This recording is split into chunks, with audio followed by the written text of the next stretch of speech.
উপমা। আজ কিন্তু সুজির উপমা নয়, আজকে পাউরুটির উপমা। উপমা দক্ষিণ ভারতের খাবার হলো আমার খুব পছন্দের একটা খাবার। প্রথমে আমরা কড়াইয়ে সর্ষের তেল দিয়ে দেব, তারপর তেল গরম হলে তার মধ্যে গ্রেট করা আদা দিয়ে দেব।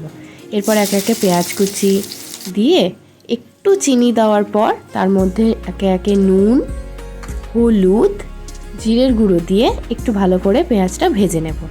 হলুদটা খুবই অল্প দিতে হবে।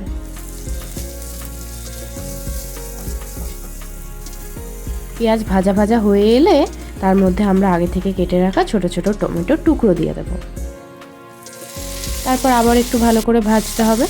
তার মাঝখানে একবার ঢাকা দিয়ে ভালো করে টমেটোটাকে গলিয়ে নেব।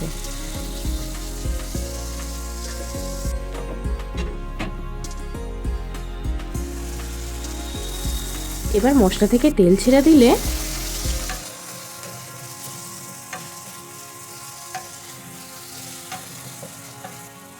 আমরা দিয়ে দেবো সয়া সস। তারপর আবার একটু মশলাটাকে কষিয়ে নেব।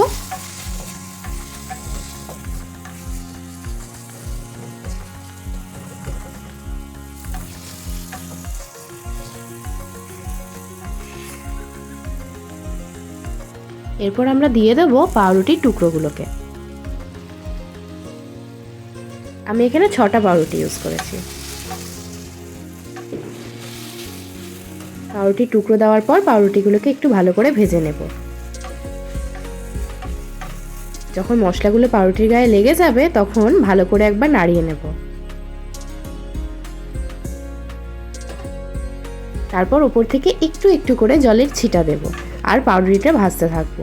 এইভাবে 5-6 বার জলের ছিটা দেব, তাতে পাউরুটিটা একটু নরম হয়ে আসবে। বেশি জল কিন্তু নয়, জাস্ট জলের ছিটা।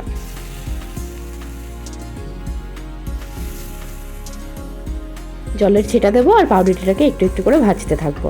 যখন পাউরুটি নরম হয়ে আসবে তখন আমরা নামিয়ে নেব।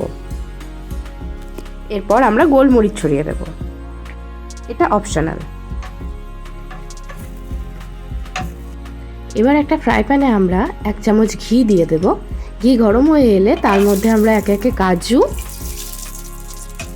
কাঁচা বাদাম আর কিশমিশটা একটু ভালো করে ভেজে নেব।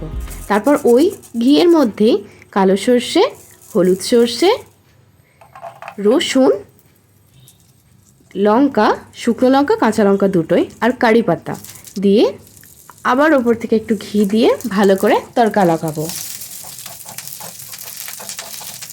তারপর আগে থেকে রাখা ওই পাউরুটিটাকে দিয়ে দেবো ওর মধ্যে। একটু ভালো করে মিক্সড করার পর ওই যে কাজু কিশমিশ ভেজে রেখেছিলাম সেটা ওর মধ্যে দিয়ে দেবো।